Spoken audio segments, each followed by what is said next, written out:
ഇപ്പം രസകരമായ ഒരു വാർത്തയാണ്. ഒടുവിൽ സന്തോഷ് പണ്ഡിറ്റിന് അതും കിട്ടി. പടമിറങ്ങി 2 ആഴ്ച തികയും മുൻപേ ഒരു അവാർഡ് നൽകിയതാകട്ടെ മലയാള സിനിമയിലെ കാരണവരായ നടൻ മധു. അവാർഡ് ചടങ്ങ് നടന്ന തിരുവനന്തപുരത്തെ YMCA ഹാളിൽ സൂചി കുത്താൻ ഇടമുണ്ടായിരുന്നില്ല. ഇവിടെയും സന്തോഷ് പണ്ഡിറ്റിന്റെ ആരാധകർ.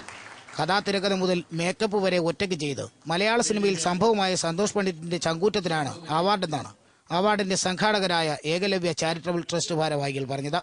പല പടങ്ങളും പെട്ടിയിലിരിക്കുന്ന ഈ കാലത്ത് മലയാള സിനിമയുടെ കൊക്കയിൽ വീണുപോകാതെ സന്തോഷ് രക്ഷപ്പെട്ടത് അത്ഭുതമെന്ന് സിനിമാ മന്ത്രി ഗണേഷ് കുമാർ.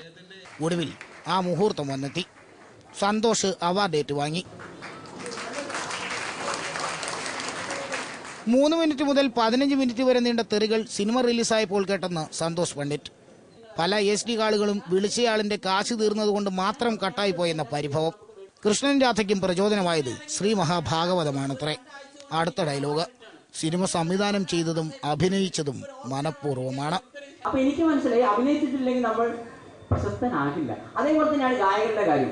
ഞാൻ ആരും ചെറുതാന്ന് പറയല്ല, പക്ഷെ ഞാൻ പറഞ്ഞാൽ ഇവിടെ പ്രശസ്തിയാണ് നിങ്ങൾ ആഗ്രഹിക്കുന്നെങ്കിൽ എന്ത് സൗണ്ട് ഉണ്ടെങ്കിലും നിങ്ങൾ പാടണം. ഒരു കഴിവില്ലെങ്കിൽ നിങ്ങൾ അഭിനയിക്കണം. എന്നാലൊക്കെ നിങ്ങൾക്ക് രക്ഷപ്പെടാൻ പറ്റൂ.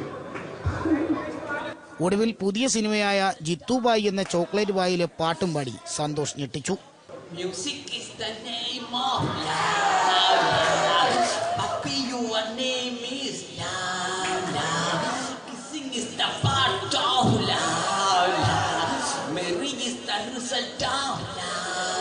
You are my Jackson, Michael Jackson.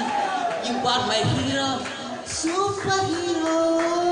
Music is the name of love. Papi, your name is love. ആനന്ദലബ്ധിക്ക് ആരാധകർക്ക് ഇനി എന്തു വേണം? ഏഷ്യാനെറ്റ് ന്യൂസ്, തിരുവനന്തപുരം. ക്ഷമിക്കണം, ഇതൊന്നും കാണാൻ താല്പര്യമില്ലാത്ത കാണികളും കാണാമെങ്കിലും പ്രേക്ഷകർ ഇതും പ്രതീക്ഷിക്കുന്നു എന്നതുകൊണ്ടാണ് ഈ വാർത്തയും ഇതിൽ ഇടം പിടിക്കുന്നത്.